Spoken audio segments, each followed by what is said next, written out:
আপনার কাছে যেটা জানতে চাচ্ছি যে দুই দেশ যুদ্ধ আমাদের এখানে এক ধরনের টেনশন, কিন্তু আমাদের জায়গাটা কি? আমাদের কি প্রস্তুতি নিয়ে রাখতে হবে? মানে এখানে তো জিও পলিটিক্স রয়ে গেছে, আপনি জানেন। যদি আমাদের একটু ক্লিয়ার করেন আমাদের কি প্রস্তুতি প্রয়োজন। আমার শ্রদ্ধেয় মেজর ইমদাদ স্যার যে কথাগুলো বললেন, প্রত্যেকটি কথা খুবই মূল্যবান আমাদের জন্য। একটা জিনিস বিশ্বাস করেন, পবিত্র কোরআনের একটা আয়াত আছে, অকুল জাল হাক্কু আজাহাকাল বাতিল ইন্নাল বাতিলা কানা জাহুকা। দেখুন, সত্য সমাগত,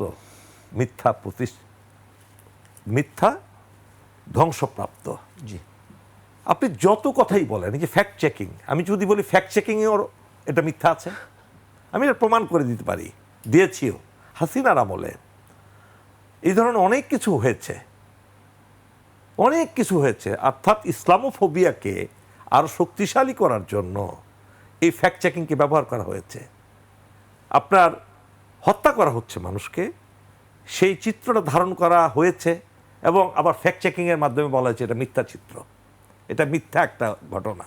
ফ্যাক্ট চেকিং যারা করছে তাদেরও কিন্তু মোরালের মধ্যে সমস্যা আছে, মোরালিটির সমস্যা আছে, এইখানে একটা ব্যবসা আছে।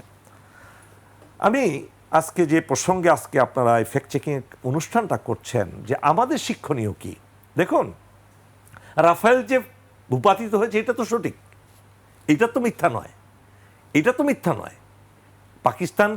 পাকিস্তান সামরিক বাহিনী কিংবা পাকিস্তান তাদের প্রযুক্তি দিয়ে তাদেরকে যুদ্ধ করে তো তাদেরকে ফেলা হয়েছে, এটাই বাস্তবতা।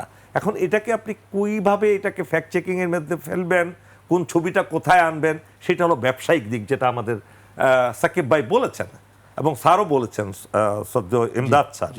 এখন আমাদের শিক্ষণীয় হলো যে বাংলাদেশ, এই যে ইন্ডিয়া পাকিস্তান যে যুদ্ধটা হচ্ছে কিংবা এখন থেমে গেছে, দেখেন এই যুদ্ধের বাস্তবতা আছে বলেই তো এখানে ট্রাম্প ইন্টারফেয়ার করেছে, এইটা তো আর মিথ্যা না। ট্রাম্প যে বলছে দুই দেশকে যুদ্ধ থামানোর জন্য মধ্যস্থতা করছে, এটাই তো বাস্তবতা, নাকি? কিছু ঘটেছে বলেই তো ক্ষয়ক্ষতি হয়েছে বলে আমাদের শর্ট করতে হবে, কারণ আমরা শর্ট করছি।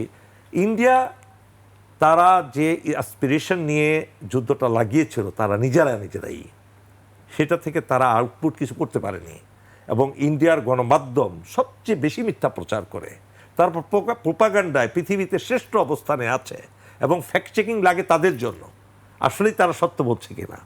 আবার on the other hand, Pakistan কিন্তু প্রস্তুত ছিল এই যুদ্ধের জন্য, প্রস্তুত ছিল, এটা ইন্ডিয়া বুঝতে পারেনি। তারা ধর্মীয় উন্মাদনা দিয়ে তারা চেষ্টা করেছিল দেশটাকে, একটা মোদির শাসনটাকে আরও দীর্ঘায়িত করা, মোদিকে আরও জনপ্রিয় করা, এবং কাশ্মীরটাকে দখল করা, মুসলমানদেরকে হত্যা করার আরেকটা অজুহাত খোঁজা, এটাই ছিল তাদের মূল লক্ষ্য। কিন্তু মহান আল্লাহ রাব্বুল আলামিন সেটা চাননি। যেভাবে হাসিনার পতন হয়েছে 36 দিনে, 36 ডে, ঠিক একইভাবে এই মোদিও তাদের মিথ্যা প্রচারণা দিয়ে এই ফ্যাক্ট চেকিং করি আর না করি সেটা বড় বিষয় নয়, তারা মিথ্যার উপর ভিত্তি করে একটা জাতির বিরুদ্ধে যুদ্ধ লাগিয়ে দিল, এবং এক মুসলিম জাতিকে ধ্বংস করার জন্য ইন্ডিয়াতে সেই প্রচেষ্টার একটা অংশ হিসাবে সেটা বিফল মনোরথ হয়ে গেল। এটি আমি মূল বিষয় বলি। আর আমাদের জন্য শিক্ষণীয় হলো, আমরা বাংলাদেশ বর্তমান অন্তর্বর্তীকালীন সরকার কিন্তু বহুবিধ সমস্যায় জর্জরিত, একদিকে রোহিঙ্গা ইস্যু, আরেকদিকে আরাকান আর্মি ইস্যু, আরেকদিকে ইন্টারনাল পলিটিক্যাল ইস্যু। এখানে আমাদের যুদ্ধের প্রস্তুতিও নিয়ে রাখতে হবে।